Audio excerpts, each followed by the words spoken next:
Bon matin tout le monde. Aujourd'hui, je fais une vidéo sur un sujet. J'ai eu une question hier de mes chums qui me demandait est-ce que crypto est un scam. J'ai vu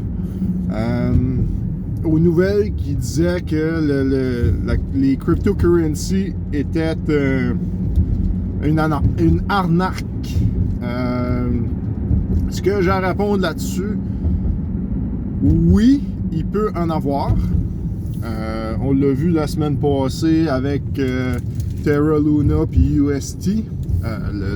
J'en ai parlé un peu dans mes vidéos précédentes. Si vous voulez en savoir plus, vous pouvez regarder les vidéos. Mais la majorité, je dirais que si vous restez dans le top 100, dans le top 100, il y a quand même des bonnes chances de réaliser des bons gains, malgré que Luna était dans le top 20. Faut que vous mesurez le risque-reward que cela peut encourir. Si vous prenez Bitcoin, qui est un crypto qui est le plus mature de la gang, je crois pas que c'est trop risqué. Qu'est-ce que je veux dire par risqué? C'est faut avoir une vision à long terme. C'est sûr que présentement, dans le cycle du bear market, pour Bitcoin, habituellement, ça dure un an après le all-time high. All-time high, c'est le plus haut que le crypto a été dans le cycle précédent, ce qui est autour de 69 000. Qu'est-ce qui peut brouiller les cartes cette année avec ce bear market ici? C'est qu'on a eu deux all-time high. Si on se base sur le premier ATH, c'est que on serait probablement rendu vers la fin des plus grosses pertes.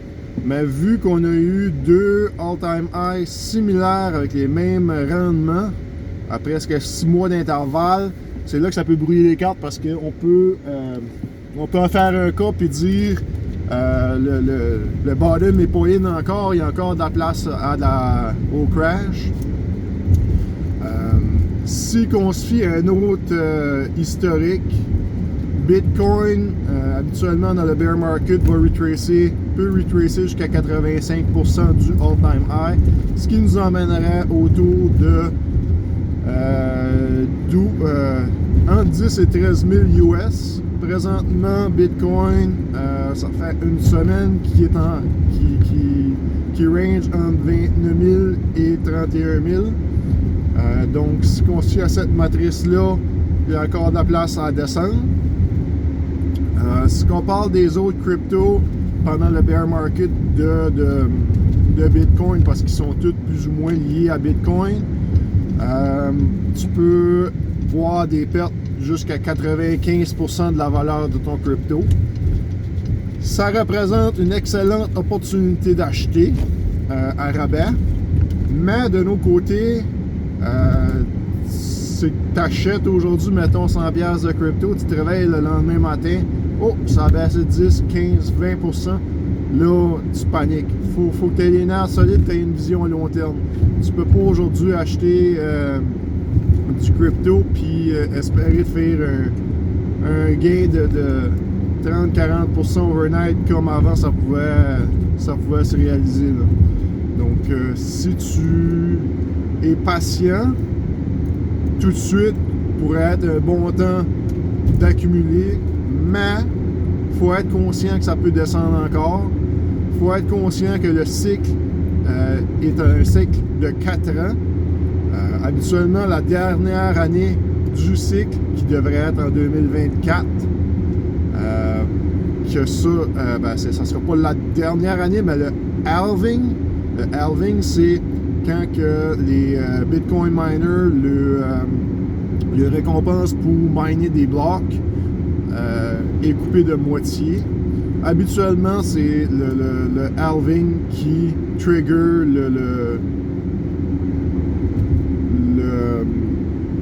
le bull market.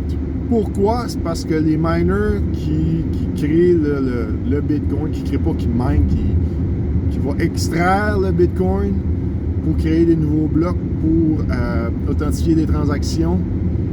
Eux autres sont payés en Bitcoin, puis la tokenomics, la façon que le Bitcoin est designé à toutes les plus ou moins 4 ans, c'est un nombre de blocs exact. Là. Quand ce bloc-là est miné, il coupe la récompense en deux. Donc, le miner fait moins d'argent, puis il en a besoin de plus, donc la valeur monte. Il devient de plus en plus rare, contrairement à n'importe quoi d'autre au monde, que si ils en ont besoin de plus, ils vont en printer plus. L'argent, l'or en est une autre façon, parce qu'ils continuent à rajouter de l'or en circulation à mesure qu'ils en sortent de la terre, qu'ils en minent. Il y a tout le temps plus d'or en circulation. Oui, l'or est rare, oui, l'or est une valeur sûre, mais l'inflation, tout de suite, ils minent l'or à environ 2% par année. Si que l'or serait à montée de valeur extrêmement, tu peux penser que les compagnies qui extraient l'or vont investir pour avoir des machines encore plus performantes pour en sortir encore plus. Tout de suite, l'or est stable, donc la production n'est pas extrêmement augmentée. Mais Bitcoin, tu peux pas faire ça. Même si tu auras tous les miners, il n'y aura jamais plus que 21 millions de Bitcoin en circulation. Pour en refaire un cas, parler de pourquoi il y a du potentiel là-dedans, c'est qu'aux États-Unis, il y a à peu près 19 millions de millionnaires. Puis il y a, juste aux États-Unis, puis il y a en 2141, quand tout le mining va être fini de Bitcoin, il va y avoir 21 millions de Bitcoin en circulation. Qu'est-ce qui fait que ça, c'est des grosses statistiques puis qui est encourageant d'avoir? C'est que si chaque millionnaire décide un jour qu'ils veulent tous avoir un Bitcoin, le hype, il n'y en aura jamais assez pour tout le monde, parce que au début que Bitcoin avait été créé, le monde pensait que c'était de la crazy Internet money.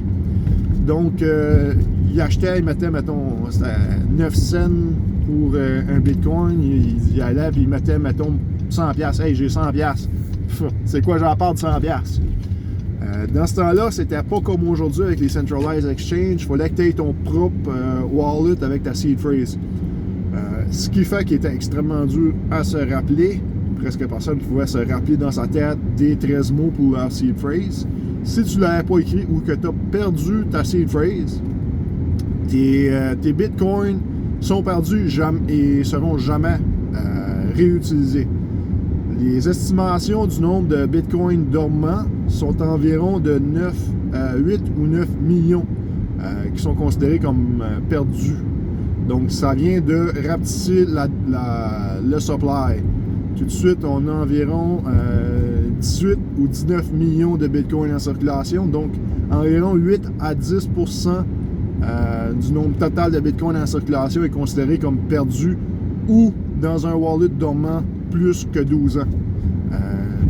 Donc, une autre chose qui est bullish pour le futur de Bitcoin, c'est si ces Bitcoins-là bougent jamais, c'est signes qu'ils sont perdus. Donc, ils viennent de rapetisser la demande. Pas la demande, mais le supply. Fait que c'était ça mon vidéo pour aujourd'hui. Je voulais faire un petit court vidéo, mais encore une fois, j'ai fait un beau grand long vidéo. Si que vous êtes intéressé à en savoir plus sur le crypto, n'hésitez pas à me poser des questions et je vais vous les répondre dans mes vidéos. Donc, merci et bonne journée!